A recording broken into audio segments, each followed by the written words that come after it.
மறுபடியும் அனைவருக்கும் வணக்கம். நான் கமல்ராஜ். போராட்டங்கள் இல்லாம எந்த ஒரு சங்கமா இருக்கட்டும், எந்த ஒரு அரசியல் கட்சிகளாக இருக்கட்டும் வளர்ச்சி அடைஞ்சிருக்கா அப்படின்னு கேட்டிங்கன்னா கிடையவே கிடையாது.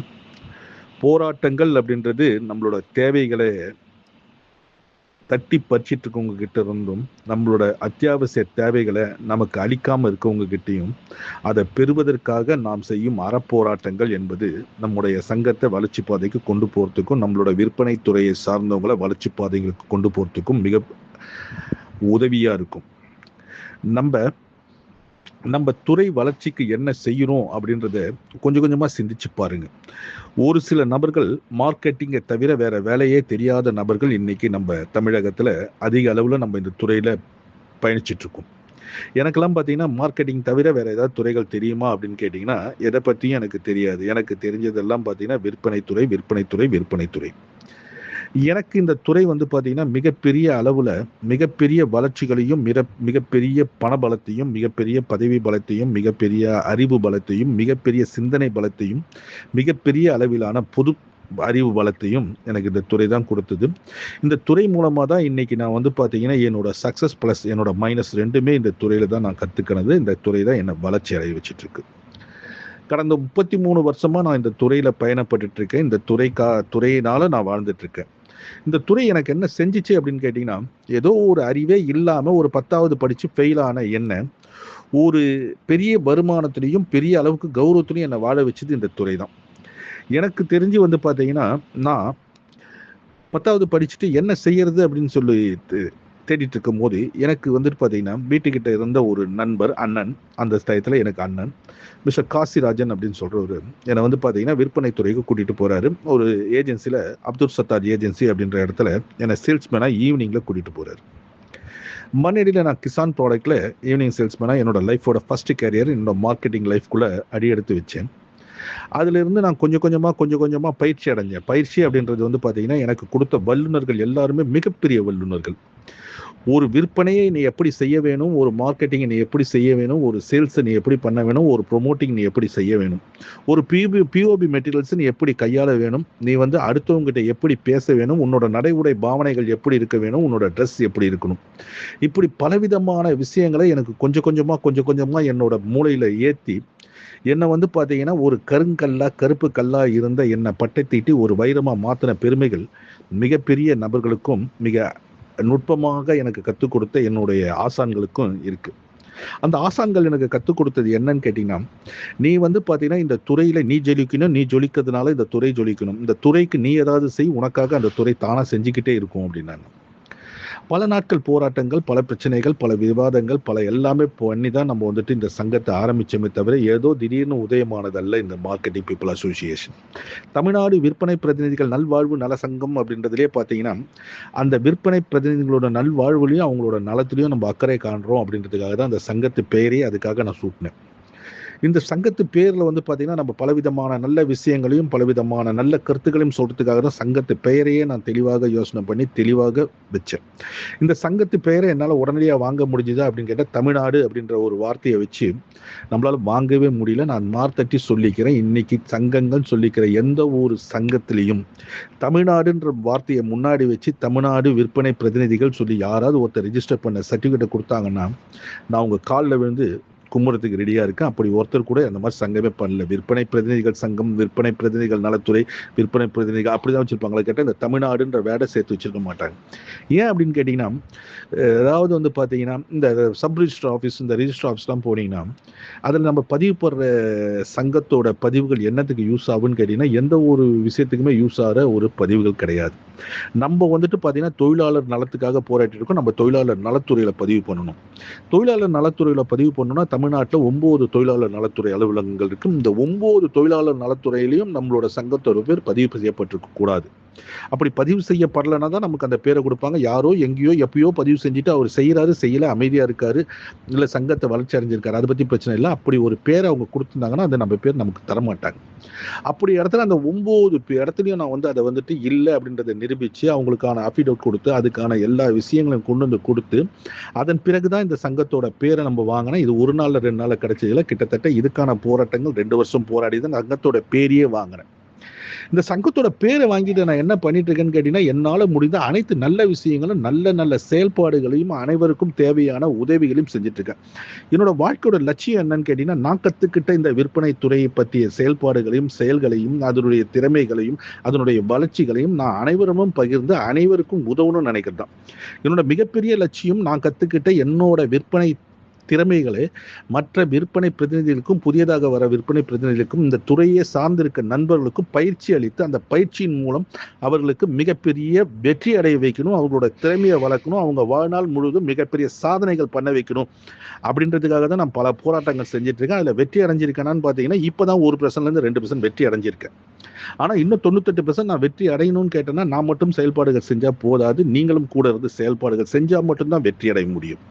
ஸோ நீங்கள் என் கூட இருந்து பயணப்படுறீங்க, எல்லாமே சந்தோஷமான விஷயம். எனக்கு மன ஆறுதல் கொடுக்குறீங்க, எனக்கு மன தைரியத்தை கொடுக்குறீங்க, தெம்பை கொடுக்குறீங்க, என் கூட இருக்குன்னு சொல்லிட்டு ஒரு நம்பிக்கை கொடுக்குறீங்க, எனக்கு ஒரு உத்வேகத்தை கொடுக்குறீங்க. அதெல்லாம் சந்தோஷமான விஷயம்தான். பட் சங்கம் வளர்ச்சிக்காக நீங்கள் என்ன செஞ்சுட்டு இருக்கீங்க அப்படின்னு கேட்டீங்கன்னா, ஜீரோ. சங்கம் வளர்ந்தாதான் நம்ம வந்து பார்த்தீங்கன்னா நம்மளோட பேர், அதாவது இன்னைக்கு வந்து பார்த்தீங்கன்னா உலகத்தில் வந்து பார்த்தீங்கன்னா இந்தியாவை பொறுத்த முடிய பார்த்தீங்கன்னா 120 கோடி மக்கள் தொகைக்கு மேலே இருக்கு. கிட்டத்தட்ட 140 மக்கள் கோடி தொகையை தாண்டிட்டோம். ஆனால் இந்த 140 கோடி மக்களோட பேரும் எல்லாருக்கும் எல்லாமே தெரியுமான்னு கேட்டால் தெரியாது. அதில் ஒரு குறிப்பிட்ட நபர்கள் ஒரு 1000மோ 2000மோ 5000மோ 10,000மோ அவர்கள் இருக்க துறையில் வந்து பார்த்தீங்கன்னா அவங்களோட பேர் நமக்கு தெரிஞ்சிருக்கும். ஏன் அவங்களோட பேர் தெரியுது அப்படின்னு கேட்டால், அந்த துறைக்காக அவர்கள் செய்த சாதனைகள், அந்த துறையோட வளர்ச்சிக்காக அவர்கள் செய்த சாதனைகள், அவர்கள் வளர்ச்சி அடையத்துக்காகவும் அந்த துறை வளர்ச்சி அடையத்துக்காகவும் அவங்களோட போராட்டங்கள், அவங்களோட இழப்பீடுகள், வாழ்க்கை இழந்தது, பணத்தை இழந்தது, மரியாதை இழந்தது, மண்ணை இழந்தது, இப்படி பல பிரச்சனைகளை அவங்க இழந்துதான் அவங்க அந்த இதுக்கு வந்திருப்பாங்க. அப்போ குறிப்பிட்ட நபர்களோட பேர் தான் தெரியுது. இந்திய சுதந்திர போராட்டம் அப்படின்னு சொன்னோம்னா காந்திஜியை தெரியுது, சுபாஷ் சந்திர போஸை தெரியுது. ஏன் அப்போ அதுக்கு கீழே இருந்த வீரபாண்டிய கட்டபொம்மன் பேர்லாம் உடனடியாக யாரும் சொல்றது இல்லை, திருப்பூர் குமரன் பேர்லாம் யாரும் சொல்றது இல்லை. அவங்களோட உழைப்புகளுக்கு அங்கீகாரம் இருக்கு. அதை வந்து பார்த்தீங்கன்னா மிகப்பெரிய அளவில் நம்ம தெரிஞ்சிக்க விரும்பல அப்படின்றது தான். நம்ம வந்து பார்த்தீங்கன்னா எந்த ஒரு துறையில் இருக்கணுமோ நம்ம தான் மோனாப்ளைக்கு நான் தான் அப்படின்றது. அதாவது வந்து பார்த்தீங்கன்னா ஒருத்தன் வாழ்க்கையில் எப்போ ஜெயிக்க போகிறான் அப்படின்னு கேட்டிங்கன்னா 2 விஷயத்தை நீங்கள் வந்து கொண்டு வரணும். முதல் விஷயம், எந்த இடத்துலையும் நீங்கள் தான் முதன்மையாக இருக்கணும், நீங்கள் மட்டும்தான் அந்த இடத்துல இருக்கணும். அப்படின்னம்னா அதுக்கான முயற்சிகளை செஞ்சு அந்த இடத்த நீங்கள் அடைஞ்சால் மட்டும்தான் நீங்கள் இருப்பீங்க. சாவிடம் வந்தால் போனமாக இருக்கணும், கல்யாண வீடாக இருந்தால் மாப்பிள்ளையாக இருக்கணும். அப்போ அந்த அளவுக்கான உழைப்புகளை போட்டு அந்த அளவுக்கான முயற்சிகளை செய்து அந்த அளவுக்கு நம்மளோட திறமைகள் வளர்த்து நாம தான் அந்த இடத்துக்கு முக்கியத்துவம் அப்படின்ற அளவுக்கு இருந்தோம்னா தான் நம்ம ஒரு கம்பெனியோட மேனேஜராகவோ ஜிஎம்ஓவோ நம்ம வளர்ச்சி அடைய முடியும். அப்போ அதுக்காக விஷயங்களை நீங்கள் கற்றுக்கணும். என்னைக்கு நீங்க மார்க்கெட்டிங் துறையில வந்து பாத்தீங்கன்னா தினந்தோறும் கத்துக்க ஆரம்பிக்கிறீங்களோ அன்னைக்கு தான் நீங்க வந்து வளர்ச்சி அடைகிறீங்க. ஏன்னா மார்க்கெட்டிங்கிறது மற்ற துறைகளை போல கிடையாது. இதுக்கு ஈக்குவலான துறை எதுன்னு கேட்டீங்கன்னா வழக்கறிஞர் துறை. வழக்கறிஞர் துறையில தினந்தோறும் பாத்தீங்கன்னா நம்ம புதுமையான விஷயங்களை கத்துட்டு இருக்கோம், புதுமையான விஷயங்களையும் பார்த்துட்டு இருக்கோம். அதற்கான விஷயங்களை நம்ம கற்றிருந்து தான் இருக்கும். அதே போலதான் மார்க்கெட்டிங்ல தினந்தோறும் ஒரு பிரச்சனைகளை பார்த்துட்டு இருக்கோம், தினந்தோறும் அதுக்கான முயற்சிகள் செஞ்சுட்டு இருக்கோம். தினந்தோறும் மார்க்கெட்டிங் துறை வளர்ச்சி அடையத்துக்காக, நம்ம பொருட்களை விற்பனை செய்யறதுக்காக, நம்மளை வளர்ச்சி அடைவதற்காக நிறைய விஷயங்களை கத்துட்டு இருக்கோம். இந்த துறையில இருந்துகிட்டு நம்ம அமைதியாவே இருக்கோம், அடுத்தவங்க சொல்றதை கேட்கிறோம் அப்படின்னா பகுத்தறிவு இல்லாம, நம்ம சுய சிந்தனைகள் இல்லாம அடுத்தவங்க சொல்றதை கேட்டுக்கிட்டு நம்மளோட வாழ்நாளையும் நம்மளுடைய வாழ்க்கையும் அழிக்கிறது இல்லாம நம்ம வாழ்ந்துட்டு இருக்க துறையும், நம்மளுக்கு வாய்ப்பளித்திருக்க துறையும், நமக்கு வருமானத்தை ஈட்டி தரக்கூடிய துறையும், நம்மளுடைய வாழ்வாதாரத்தை மேம்படுத்தியிருக்க துறையும் நம்ம அழிச்சிட்டு இருக்கோம். நம்மளோட துறைக்கு நம்ம என்ன செய்ய போறோம், நம்மளோட விற்பனை துறைக்கு நம்ம என்ன செய்ய போறோம், அந்த துறையை எப்படி வளர்ச்சி பாதை கொண்டு போறோம், அந்த துறையில புதுசா வரவங்களுக்கு நம்ம என்ன வச்சுட்டு போறோம், நம்ம என்ன சொல்லித்தர போறோம், எதை பத்தியா சிந்திச்சிருக்கீங்களா? எதையுமே கிடையாது. நம்ம எப்பயுமே பாத்தீங்கன்னா நான், நமக்கு நம்ம குடும்பம், இது வந்து வாழ்க்கையே கிடையாது. நாம் நமக்கு அப்படின்றவங்க யாருமே பொது சிந்தனையில கொண்டு வர முடியாது. நான் அதை செஞ்சிருவேன் இதை செஞ்சிருவேன் சொல்லவே முடியாது. எப்போ நம்ம வந்து பார்த்தீங்கன்னா அடுத்தவர்களுக்காக நம்ம வாழ்க்கையை துறக்க நினைக்கிறோமோ, நம்முடைய வாழ்க்கையில் ஒரு கட்டத்தையும் பயணப்பட நினைக்கிறோமோ, அன்னைக்கு தான் நாமும் வெற்றி அடையும், நம் துறையும் வெற்றி அடையும். நம்ம துறை வெற்றி அடையத்துக்கு உங்களால் சின்ன சின்ன முயற்சிகள் செஞ்சு பாருங்க தான் சொல்றேனே தவிர முழுசா நீங்க வந்துட்டு அதிலே வாங்கன்னு சொல்லவே வரல. உங்களால குறைந்தபட்சம் ஒரு நாளைக்கு ஒரு தனி மனிதன், ஒரு உறுப்பினர் ஒரு 10 நிமிஷத்துல 20 நிமிஷம் நீங்க வந்துட்டு சங்கத்துக்காக உபயோகப்படுத்தினா கூட போதும். ஜஸ்ட் நீங்க வந்துட்டு பாத்தீங்கன்னா யார்ட்டையும் போகணும்னு அவசியம் இல்லை, எதுக்காக செலவு பண்ணி போகணும்னு அவசியம் இல்லை, பயணப்படணும் அவசியம் இல்லை, எதுவுமே பண்ண வேண்டாம். இன்னைக்கு வந்து பாத்தீங்கன்னா கையிலேயே இருக்கு உலகம். உங்களோட மொபைல் ஃபோனில் டெய்லி வந்து பார்த்தீங்கன்னா ஒரு 10 சங்கத்திலேயோ 10 குரூப்லேயோ வாட்ஸ்அப் குரூப்லேயோ 10 விற்பனைத்துறை சார்ந்த குரூப், எதுக்கு இந்த விற்பனைத்துறையில் எஃப்எம்ஜிஜி குரூப்ஸ் எவ்வளவோ இன்னைக்கு வந்து பார்த்தீங்கன்னா லட்சக்கணக்கான குரூப்புகள் இன்னைக்கு வந்து பார்த்தீங்கன்னா நம்ம கைக்குள்ளேயே இருக்கு. அந்த குரூப்பில் ஜஸ்ட் சின்னதாக ஒரு வாட்ஸ்அப் மெசேஜிங்களை நம்ம வந்து சங்கத்தை பற்றி போட்டுகிட்டே இருந்தாலுமே போதும், நம்ம சங்கம் வளர்ச்சி அடைஞ்சிடும். இதுக்காக நீங்கள் பெருசாக செலவு பண்ண போறீங்கன்னா ஒரு 10 பைசா கிடையாது. ஏன்னா நீங்கள் ஆல்ரெடி செல்லுக்கு ரீசார்ஜ் பண்ணி வச்சிருக்கீங்க, ஆல்ரெடி வந்து பார்த்தீங்கன்னா உங்கள் செல்லுக்கு சார்ஜ் போட்டு வச்சிருக்கீங்க, ஆல்ரெடி பார்த்தீங்கன்னா உங்களுக்கு டைப் பண்ணக்கூடிய திறமைகளை நீங்கள் வளர்த்து வச்சிருக்கீங்க.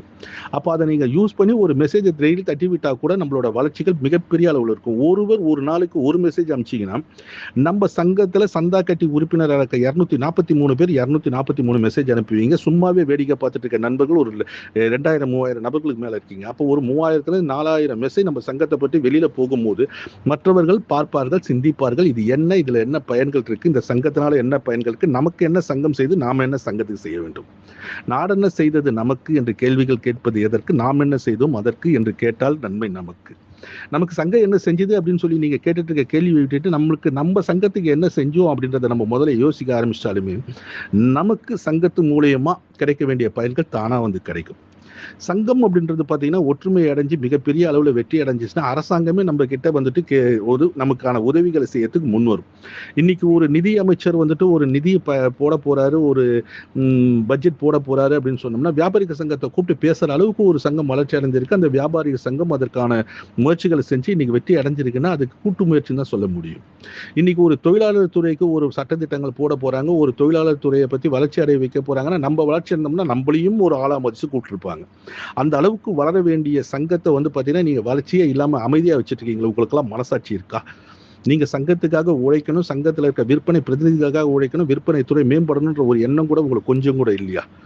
கொஞ்சம் சிந்திச்சு பாருங்க. நம்மளோட சங்கத்தை வளர்ச்சி பாதைக்கு கொண்டு போறதுக்கு உங்களால தேவையான முயற்சிகளை செய்யுங்க. நம்ம விற்பனை துறைக்கு வந்துட்டு நீங்க ஏதாவது ஒன்று சாதிக்கணும், நீங்க ஏதாவது உங்களோட அவங்களுக்கு விட்டு போகணும்.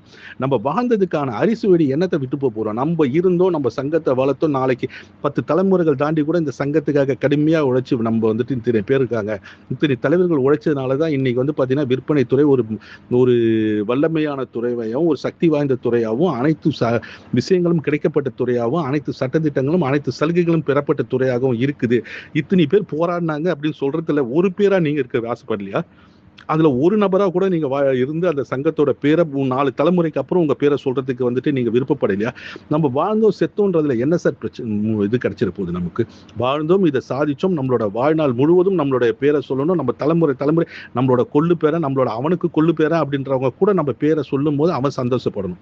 நான் அந்த டாக்டர் பட்டம் பெறத்துக்கு போயிருக்கும் போது பாத்தீங்கன்னா திரு கக்கன் அவர்களோட பெண் வந்திருந்தாங்க. அப்போ வந்து பாத்தீங்கன்னா அவர் வந்து செய்த சாதனைகளும் அவர் வாழ்ந்த வாழ்க்கையும் அவங்க மூலியமா வெளில தெரியுது. இப்ப அவங்க மூலியமா தெரியுது, அடுத்து அவங்க பையன் மூலியமா தெரியும், அவங்க பையன் மூலியமா தெரியும். பல தலைமுறைகள் மூலியமா அந்த கக்கன்றவர் வாழ்ந்துதான் இருப்பார். அது மாதிரி ஏன் நம்ம வாழக்கூடாது? அதுக்கான முயற்சிகள் ஏன் சார் நம்ம செய்யறது இல்லை? நம்ம ஏன் நம்மளோட சுயநலத்துக்காகவும் சுய தேவைக்காகவுமே வாழ்ந்துட்டு இருக்கோம்? நம்ம அடுத்தவங்களுக்காக கொஞ்ச நேரம் 24 மணி நேரத்துல 23.5 மணி நேரம் நீங்க வந்துட்டு பாத்தீங்கன்னா உங்களுக்காக வாழுங்க. ஒரு 30 நிமிஷம் அல்லது ஒரு 1/4 மணி நேரம் 15 நிமிஷம் நம்ம வந்து பாத்தீங்கன்னா நம்ம நண்பர்களுக்காகவும் நம்ம துறைக்காக வாழ்ந்து பார்ப்போமே, சாதிச்சு பார்ப்போமே, நம்மளால முடிஞ்சதை ட்ரை பண்ணி பார்ப்போமே, நம்ம வெற்றி அடைஞ்சு பார்ப்போமே. நம்ம சங்கத்தை வளர்ச்சி பாதை கொண்டு போங்க சார், போராடுங்க சார், வெற்றி அடைஞ்சிடலாம். நன்றி.